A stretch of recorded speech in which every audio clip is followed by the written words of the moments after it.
This is gonna be a doozy. Hi, my name's Sarah, and almost a year ago now, I reviewed Onision's book, Stones to Abigail, and I really went in on it. And I thought, okay, I'm not gonna talk about this man anymore, but now he has written an autobiography, but I like to call it more of a manifesto. And it is basically 150 pages of him trying to defend himself against his horrible actions, failing miserably. I can't talk.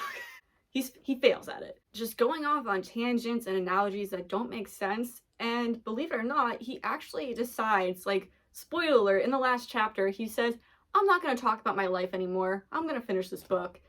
And he happens to stop right before he actually gets into his YouTube fame, which is when all his dirty deeds really started happening. So that's ironic. Yeah, I read all 150 pages, and I love myself a little less for it. I could have been reading Grady Hendrix's new book, but no, I spent 3 days reading it, taking notes. My notes are here, so if you see me looking down in my lap, that's what I'm looking at.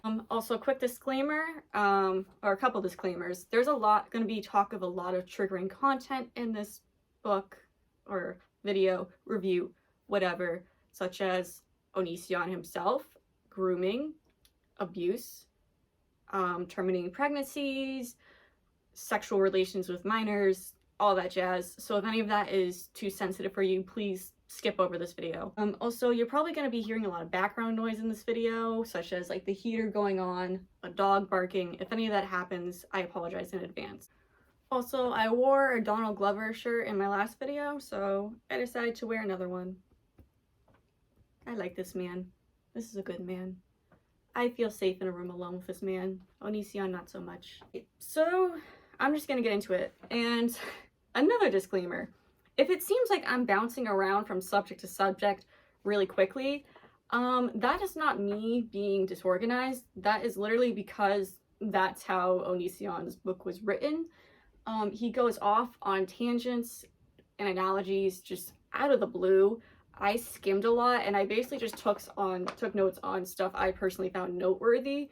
So it's gonna seem like a mess, and that's because my sanity can only take so much of his rambles.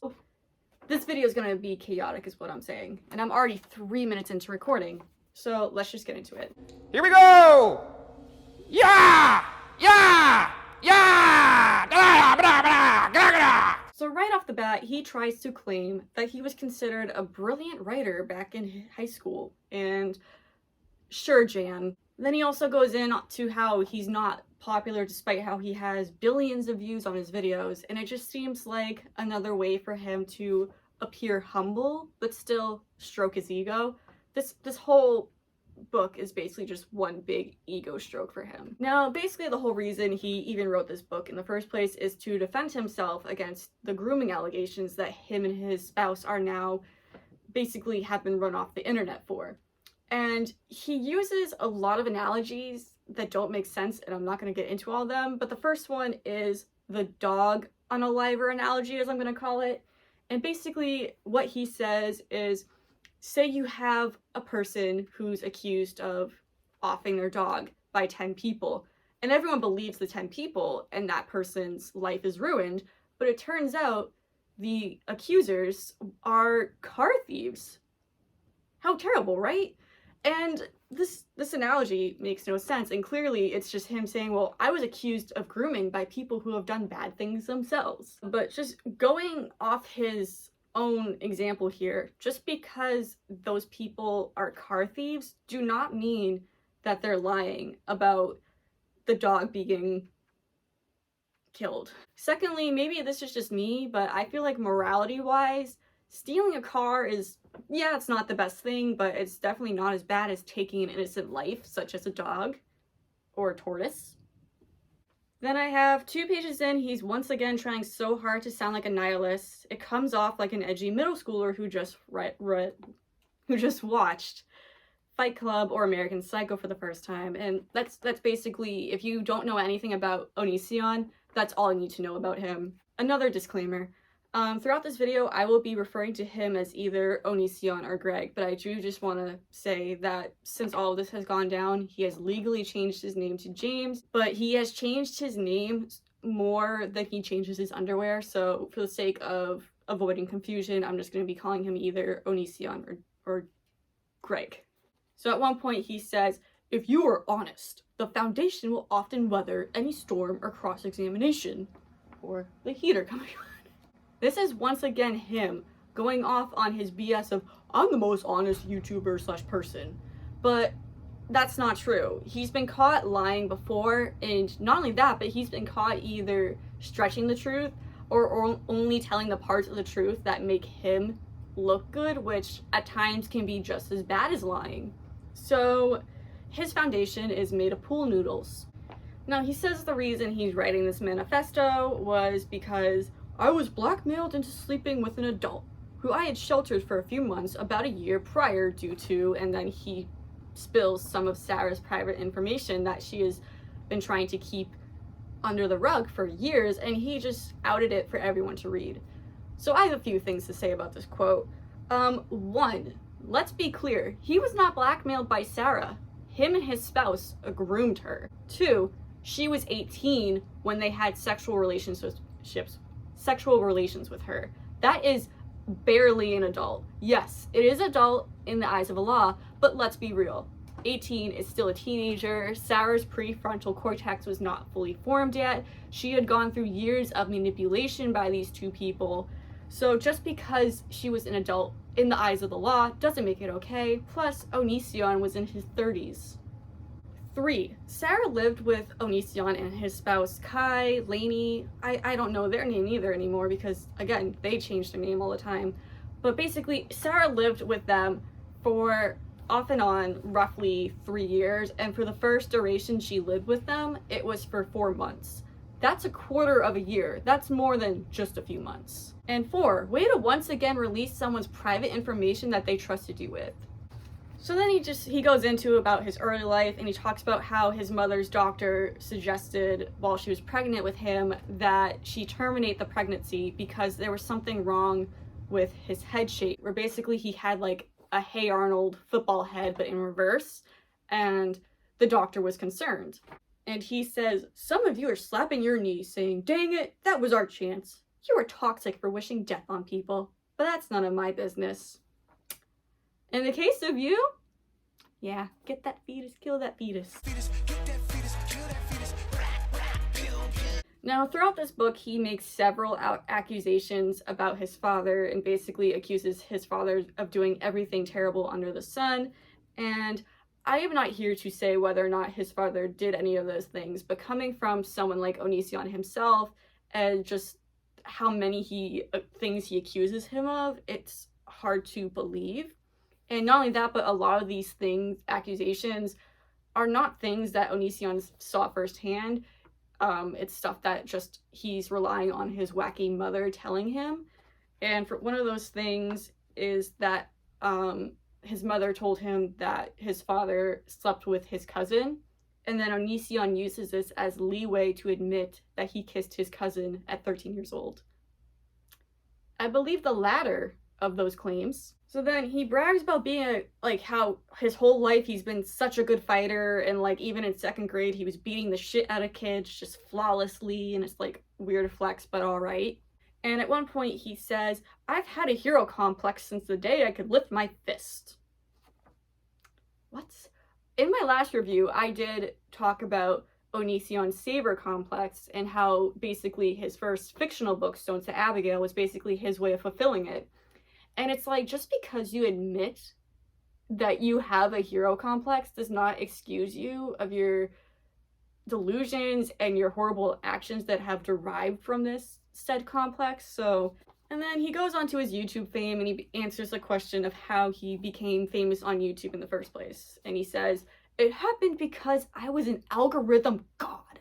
What that translates to, I figured out how to make the system work in my favor and milked it for all it's worth. First of all, he spells algorithm wrong here. Second, he was not a YouTube god. He also has a god complex, by the way. But he was not a god. He literally just did what every YouTuber did in the early days. He had clickbait titles, he had crazy thumbnails, he talked about whatever topic was popular on YouTube. He even went as far as submitting his videos to Tosh.0. No, he was not clever or a god, he was just following the trends.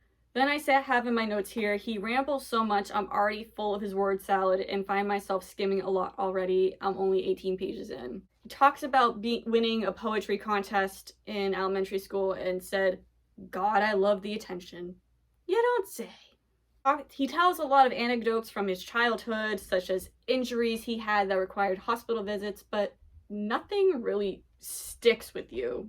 Now, if this were a collection of essays where like each story got like its own quick little chapter and was given more detail, this could actually work. A perfect example of this is Jeanette McCurdy's book, I'm Glad My Mom Died. We all know it by now, but basically that book is basically quick like chapters that are like 3 to 4 pages each, and they're all just little quick stories or memories from her life and childhood, and they're all given a lot of detail, and there's stuff like, you know, her first audition, you know, her mom and dad getting into a fight, and they're all given such good detail and care and attention. So even if they're not connected, it works, and they all build up to a bigger picture, which is just how she lived a toxic life due to her mother's abuse. So what Onision is doing of like recounting like all his childhood injuries and fights could work, but it doesn't, because nothing is given the attention it needs to evoke emotion, nor is any of it really connected to each other. Now I'm on to Onision's 4th grade year, or as he says, the year a gang of Mexican children planned to kill me. Not only, that sounds not only greatly exaggerated, but kind of racist. Like, why does it matter that they were Mexican? Basically what he says is that he had a girlfriend in 4th grade, and another boy liked her. So his girlfriend warned him the boy was gonna jump him with a group of his friends and that they were gonna bring knives to it. In 4th grade, that's like 9 or 10 years old, and I find that unlikely. Like, has it ever occurred to him in the last 30 years that maybe those boys were stretching the truth like he is now? Also, around the same time, he claims that he actually brought a knife to school himself, and the principal let him get away with it by making Onision lie and say that it just fell into his backpack. And again, I have a very hard time believing this. I actually work in a high school now, and there was one day where I actually found a knife on the ground, and it was a small, simple like kitchen knife that you would use to cut up fruit or whatever, but it was taken very seriously. I had to bring it down to discipline. I had to show them the exact spot where I found it on the ground. They had to look over security footage. So I find it very unlikely that the principal just brushed this off and made him lie. And if that is true, that is one of the most unprofessional principals I've ever heard of in my life. He talked a lot about these crazy or outrageous claims that his mother made, including stuff that she said, "Oh, this happened to you," and he doesn't recall it. Now, granted, yes, stuff can happen in our childhood that we're not going to remember, but our parents did. But it just sounds to me like they both have problems with telling the whole truth. Then he talks about how his mother divorced his first stepdad, who was basically the only stable father figure Onision has ever had in his life. And he actually shows some genuine emotion about missing this guy and how he did, at least for a while, have somewhat of a good influence on Greg. So add that to the list of daddy issues. Uh-oh! Someone has some daddy issues! He also shares an anecdote about beating up his older sister when he was 13 and she was 15, so he really just respects no women whatsoever. Yes, siblings can fight with each other, including boys and girls, but coming from him, it just shows that he really does not respect any girls or women. He says, "I do not appreciate my hero complex. While it has helped a lot of people, it has cost my life in a number of ways." Just shut the fuck up already. He even quotes The Dark Knight here just to prove what an edgelord he is. Like, you know the quote I'm talking about, the Harvey Dent one, you either die a hero or live long enough to see yourself the villain, that every edgelord uses. He is a walking cliche. So he spends a lot of time talking about a hookup or relationship he had with a 15-year-old when he was only 11 years old himself. Right off the bat, he says she was obviously Latin, which, what the fuck does that even mean? But secondly, just about this, to get serious about this, it's very uncomfortable to read, and he acknowledges that people are going to be uncomfortable reading about this, but he still talks about it like it's something to brag about, or it's just a normal anecdote. And yes, victims of trauma can do that sometimes, but I don't need to know how far you got at 11 years old with a 15-year-old, bro. Then not only that, but a year later he talks about how the girl dated another 11-year-old when she was 16 this time, and he acknowledges that the developmental differences and how it's weird. So it's like, why is it okay for you to be taken advantage of at 11 years old, and it's like something to brag about, but with another 11-year-old you acknowledge that it's wrong? Also, he admits that he fantasized about conducting a school shooting while he was in school, and he acts as if it's this noble thing of, oh, I admitted this, and like, not everyone's gonna admit that they wanted to shoot up their school. And granted, even if he's not in school anymore, it's still a cause of concern, and I think most people wouldn't admit to it because most people, yes, while they hate school and have a hard time in school, don't want to bring a gun to school. I had a horrible time in middle school and high school, and not once did that ever cross my mind. And then he also goes on about how he dated this girl in middle school who had an overprotective brother and how it was cringy. And then he goes as far as to say how like overprotective fathers and brothers are gross and cringy, and even makes accusations that they're overprotective because they have incestuous feelings for their daughters/sisters. And like, it just goes to show that this man has no understanding of familial love or platonic love. Yes, there are fathers and brothers out there that go too far with being overprotective, but in reality, it's a normal thing to want to protect your family and your loved ones. It just goes to show that he does not understand the bond that people can have with one another because he doesn't feel that for anybody. He then goes on to talk about how throughout his childhood, his mom just went from relationship to man. At one point, she was dating a man who was named Greg, like himself, and that she would have sex with him so loud that Greg could hear his name being called. And even if I have a hard time believing that, it is still it's still gross. He also talks about how in 7th grade he had a girlfriend who dumped him because her friends didn't like him, and this man in his mid-30s is still bitter about it and rants about it for a good while. And it's like, dude, it was 7th grade. Everyone is rejected or dumped in 7th grade. I was, and guess what? I got over it. I have a wonderful boyfriend now. Why should I care that someone rejected me in 7th grade? At one point, he tells a story about how a teacher made him list all 50 states, and this man, I shit you not, and literally recites the 50 states, writes them all down in his book as a pathetic attempt to fill up his word count or his page space.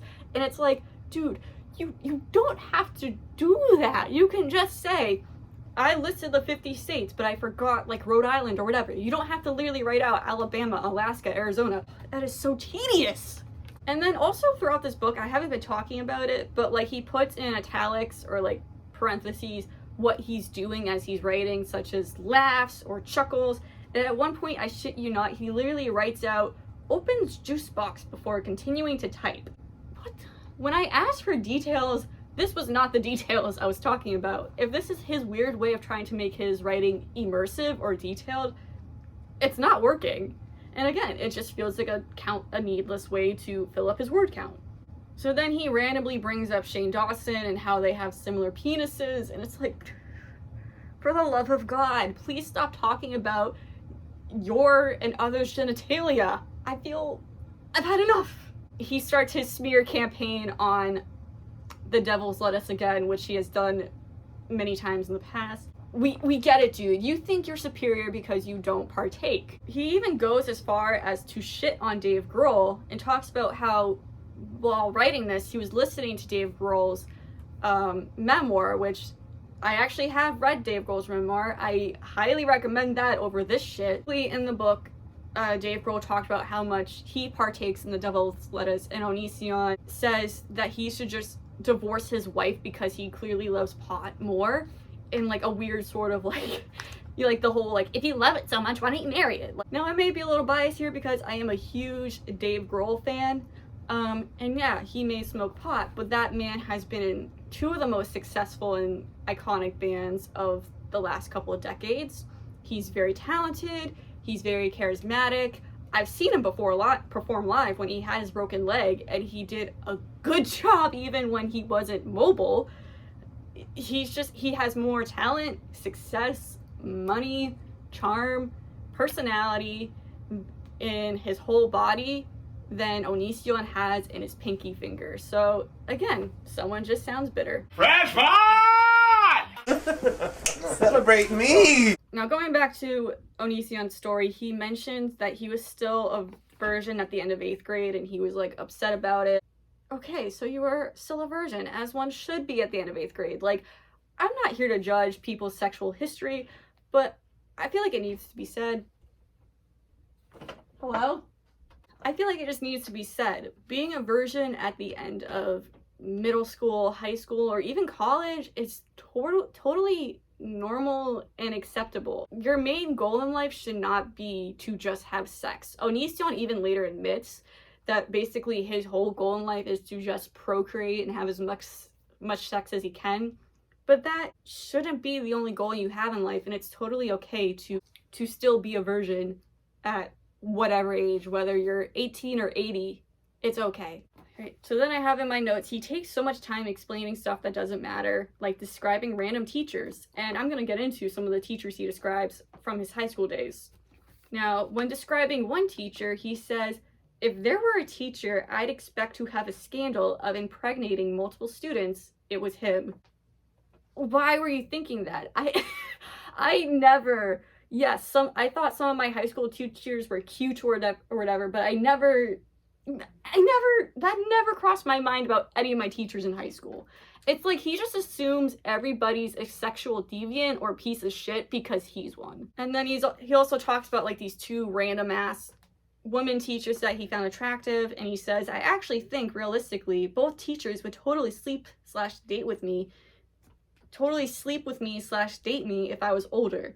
And I promise you, they wouldn't have. I don't feel bold saying this, but I'm willing to bet the only people that want to fuck him are his spouse and himself. And then he talks a bunch about a high school girlfriend he broke up with and got back together a bunch of times because she smoked the devil's lettuce. He wanted her to stop, and she didn't.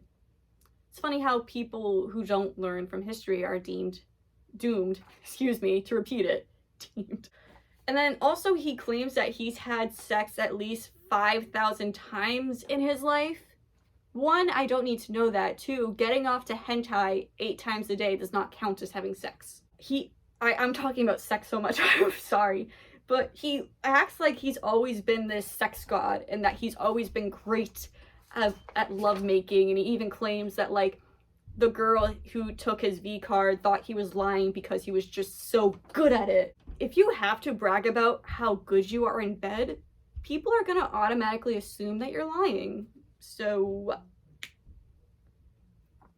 he also claims a lot of people that write their memoirs or autobiographies are not truthful, that they only talk about the good things they did and not many of the bad things, and that he's better than all of them because he's admitting to all of his wrongdoings. But one, he's not really doing that. Two, yes, that may be true for some people who write autobiographies, but I promise you, a lot of people are willing to own up to their faults in their memoirs. A good example is Ozzy Osbourne. He literally owns up to every shitty thing he did in his life in his memoir, including robbing a store and having to serve jail time because of it. So once again, Greg, you're not special. I'm not kidding. He also claims that having a girlfriend prevents school shootings, and I'm just reminded even more of Elliot Rodgers. Now my boyfriend's home. Hello? Hello? Hi. And now we're on to him living with his dad, and he writes, sometimes you just want to sit a person down and scream in their face, why can't you be a decent person? You ruined my childhood. I feel like a lot of people want to yell that at him. Now, in an earlier chapter, he claimed that he was really into literature, making it sound like he was reading like classic novels or 1,000-page novels. Yeah. But then he goes on to say in this chapter that the last book he read was a Goosebumps book. And which one is it? Were you really into literature, or was the last thing you read a Goosebumps book? And that's not to say high schoolers can't read Goosebumps. I read Goosebumps in Fear Street still, and I am 26, turning 27 soon. It just sounds like he's stretching the truth again. So he talks about how teenage girls are all perverts who just want to sleep with grown men, and this is obviously a dig on all the barely legal girls he has slept with, mainly Sarah, but the thing is, yes, teenage girls get crushes on older men, boys get crushes on older women. It's a part of growing up, and it's very normal and natural to get crushes on older people. I've had a crush on Tom Welling since I was 8 years old, but it's the adult's responsibility not to sleep with the teenager. And he talks about his 9/11 experience and how he watched the Twin Towers go down on a TV in his classroom, and there's no emotion or empathy for the event at all. He just kind of mentions it because it happened in his life. So like, are we surprised that this man showed no emotion to 9/11? Now he once again recounts the story of how he beat the living shit out of his father.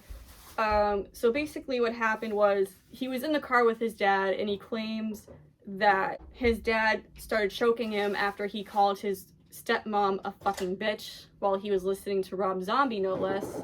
And I really just hate the fact that I have similar music taste to Onision, except Marilyn Manson. I fucking hate Marilyn Manson. And so yeah, he talks about how him and his dad got into this altercation that ended up with him like giving his dad a black eye and making him all bloody. While I do believe that he did probably call his stepmother that, and that there was an altercation of some sort, I don't think it's as extravagant as he's making it out to be. And in an earlier chapter, he says this quote, don't choke your badass son, even if he points out the obvious, that your wife is a bitch. Your son will defend himself and whoop your middle-aged tubby ass. I could digest that quote forever, but I'm exhausted. And then also I noted that he uses the R slur, but he tries to cover it up because he was quoting Robert Downey Jr. from Tropic Thunder. And please don't drag Robert Downey Jr. into this, I beg you. So then he's talking about art or whatever, and he has this quote that says, most art actually sucks, objectively, including music, movies, and comedy. Most people aren't talented, funny, or otherwise blessed. All they really are is relatable.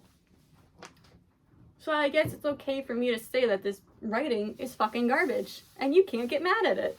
And then he claims that he's this feminist, and that he's always hated chauvinistic men and misogyny, but that is bullshit, because throughout this whole book, he has been saying sexist shit, misogynistic shit, degrading women, what have you, all of it. He's just saying that to make himself sound good, or because he knows, like, that's the side of the fence he's supposed to be on. But you can't claim you're a feminist and then slut-shame your sister. It doesn't work like that. And then he finally gets on to the girl that actually inspired him to write Stones to Abigail. He says she kind of looked like Lindsay Lohan, so finally, I have a visual for what this girl looked like because he never once mentioned it in the book. Now we do learn that he did in fact write that creepy Joe Goldberg knockoff letter to the girl, but in real life, she actually rejected him after this and like went on to date somebody else, and he never really talked to her again. So basically, Stones to Abigail is his fan fiction of what he wished would have happened afterwards, and that it was basically just his own way to fulfill his hero complex. You're in frame. Then we have this quote where he says, so, at some point, brace yourself, I came up with my own system of beliefs. That's a thrifty way of saying you tried and failed to start a cult, which, yes, he did. I will not get into that because that is a can of worms I don't feel like talking about, but it happened. Onision tried and failed to start a cult as a teenager. Then I said he jumps around so much. He was talking about a friend who passed away, then suddenly goes into another accusation against his dad, and then his own near-death experiences. I bounce around from subject to subject a lot when I'm talking, but this is so jumbled and hard to follow, and when you're writing a story, whether it's fiction or non-fiction, you gotta stay on track. Like, yeah, in your first draft you may jump around from subject to subject once in a while, but you gotta go back and edit and like put it all together in a way that makes sense. Like, he could have talked about his near-death experiences earlier when he was talking about all his childhood injuries. That would have fit more appropriately than talking about the horrible story about one of his like teenage years friends dying and then, oh, but then here are my near-death experiences. Okay. And then he quickly throws in accidents happen when it comes to kids getting hurt. And now this just feels like a weird anecdote to throw in as a way to save his own butt, because if you don't know the story, I won't get fully into it, but basically when Onision's child was only 2 years old, they fell out of a second-story window and had a serious injury because Onision and his spouse, I'll just say it, were being neglectful and not watching their kid. And I understand, yes, accidents happen. Yes, kids are wild. I've taken care of a number of children in my life. There's accidents, and then there's neglect. A child falling off their bike is an accident. Your child falling out of a second-story window is easily avoidable. Then he says, at one point he says, I feel like once you get past 40 years old, you can't just show up crying on people's patios anymore. I'd argue you should not do that at any point in your life. And I just have to say, fuck that mindset. People cry. Some people are emotional criers. I am myself. It's a vital way to let out emotion. So fuck this toxic mindset. And I'm just gonna say, you can be any age. If you show up to me at my doorstep crying, I will not judge you. And then we actually find out that when Onision was 18 years old and he graduated from high school, barely, he had like a 2.0 GPA, he lived with his grandma for a while, he was making music, and he actually sent his music to some record companies with some contracts. Not surprisingly, they turned him down, and he said they were dicks and made fun of his contracts. What did you expect? Also, once again, this is the start of him and his BS non-notarized contracts that he is still making to this day. And he literally says, this is a quote, now, unlike the other chapters, I'm not going to proofread this one. And then in parentheses, it said, edit, I proofread it. And then I put in my... So again, how can we trust his word if he straight up says, I'm not going to proofread this, and then he did. So now it's on to him being in the Air Force. I have 20 pages left. I was pushing through at this point. I really did not care anymore. I wanted to stop, but I kept going. And what's interesting is he actually talks about how he found his journal that he actually kept during his basic training. And this could be an interesting point, but it's not. I'm not surprised that his writing style has not changed at all from 18 years old to late 30s. Like, literally, if he had not said that those were his journal entries and he just put that in as like his time in basic training, I couldn't be able to tell the difference. Now, the Air Force is something I don't know much about, and I would actually be interested in learning about, you know, what goes on in basic training or what happens afterwards. And so this is his chance to make it interesting, but I have no interest whatsoever because his writing is staler than old bread and it's boring. And then he mentions how much the Air Force training changed him, and like right after his graduation ceremony from basic training, he actually had a panic attack. And it's like, if this was any other person, I would have some sympathy, but since it's Onision, I don't give two shits. He even mentions his first wife here, but he doesn't call her his first wife or his ex-wife. He just says, oh, it was a friend I was dating at the time. And he also mentions that at one point during the relationship, he actually broke up with her because she was too sad all the time. Like, it's called mental illness, dude. She probably had depression from being in a relationship with you. Well, would you break up with me if I was sad all the time? You are sad all the time. Would you break up with me though? Have I? No. That is your answer. Okay. Whatever. What? Like what? What? What do you want? So majestic. So, as I just mentioned earlier that I found his... Okay, hang on. What? So, as I was just talking about a minute ago, I found his stories about basic training to be very boring and uninteresting. And then we get this quote. I just graduated from basic. Well, that's boring to a lot of people. They think, oh, I never had an interest in the military. I'm not a WW2 nerd like Onision over here, so I'm checking out. Yes, while I am not myself a war nerd, if you're a good enough writer, you can make anything interesting. Or if you're just a good storyteller in general. Like, for example, my dad himself is a World War II nerd, and when he talks about, you know, the history behind it, or even like his own father and uncle's stories of being in the military, I'm invested. Maybe it's not that the topics aren't interesting, you're just a shitty writer. So we're like almost to the end, and he apologizes to himself and the few supporters he has left, but none of the people, the countless people that he has hurt, including the ones mentioned in this very book, he starts giving advice such as saying, you become what you surround yourself by, which is essentially his way of passing off all the blame on all the terrible things he's done on people like his father, his exes, what have you. And like, has it ever occurred to him that like he has all this drama, and all this terrible stuff going on in his life because he's the problem? Then he says, and who knows, maybe I actually am being smart. Maybe I only think I'm being stupid, or maybe I'm being fake humble, and in reality, I don't actually know that this is the right thing for me, sharing less. A broken watch is right twice a day, because he is being stupid and he is being fake humble. Then he says, you give people your art, your life, your passion and dreams. They wipe their ass with it, hand it back to you, and act like you should take it with a smile. Dude, I wouldn't even wipe myself with your book. So then he ends the book with a bunch of nihilistic advice on how to handle fame, and it's stuff like, don't trust anyone, don't be generous, live like you're still poor. Even if he was giving good advice, and the sad thing is he does have a few nuggets of good advice in this section, such as like have a professional handle your finances, but because it's coming from him, I don't want to listen to it or take the advice. It doesn't matter how good advice you're giving, it's who the messenger is will really get the point across, and well, our messenger is Onision, so. And then one advice he gives is don't associate with people who do illegal drugs, and this is once again shitting on his exes who smoke devil's lettuce. And first of all, that is actually legal both medically and recreationally in a lot of states now.